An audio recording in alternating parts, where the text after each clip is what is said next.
forget, I inherited this war. I would have never, this war never would have happened. I inherited this war.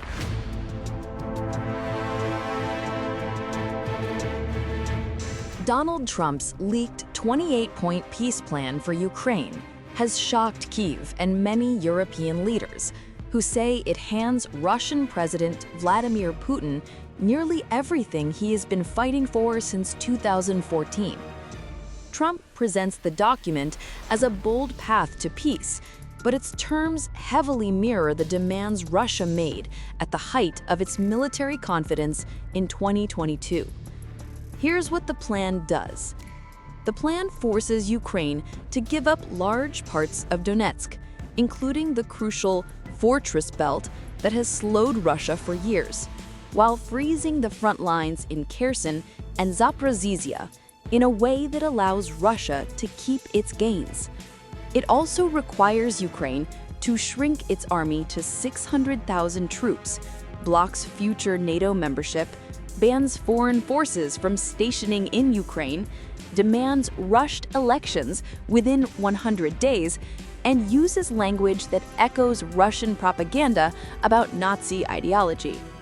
Meanwhile, Russia faces no troop limits, no territorial concessions, and would see sanctions lifted and international legitimacy restored. Even more alarming, the plan proposes an amnesty for Russian war crimes, from the bombing of civilian infrastructure to the kidnapping of Ukrainian children, signaling that Moscow could escape responsibility entirely. The reactions to the plan reveal a striking contradiction. President Volodymyr Zelensky, who cannot afford to lose American weapons, called the document a vision rather than a final proposal, but warned Ukrainians that it forces a choice between protecting the nation's dignity or maintaining its relationship with its most important ally. Trump, in contrast, dismissed the idea of negotiation altogether, saying Zelensky will have to like it, and if not, they should just keep fighting. Putin, however, welcomed the plan immediately, saying it could form the basis of a final peace settlement, and praising the flexibility shown by Trump. When the invader praises a peace plan and the invaded fears it, it becomes painfully clear which side benefits. For many analysts, the plan is unmistakably pro-Russia.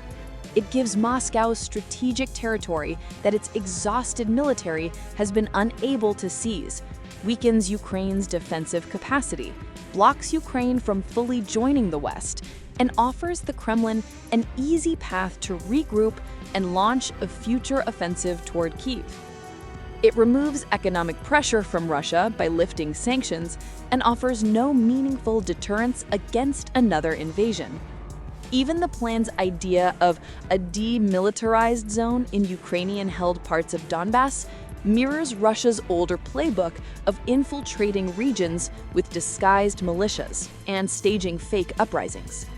In the end, Russia gains land, security advantages, economic relief, and political legitimacy, while Ukraine is left smaller, more vulnerable, and far less able to defend itself.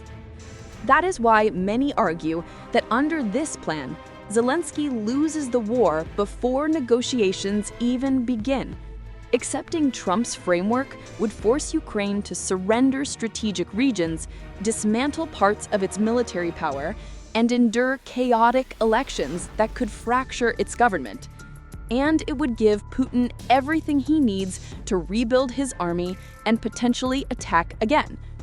Trump's 28-point proposal does not deliver peace. It delivers capitulation. It's a gift wrapped neatly for the Kremlin, leaving Ukraine weaker than at any point since the war began. Subscribe to One India and never miss an update. Download the One India app now.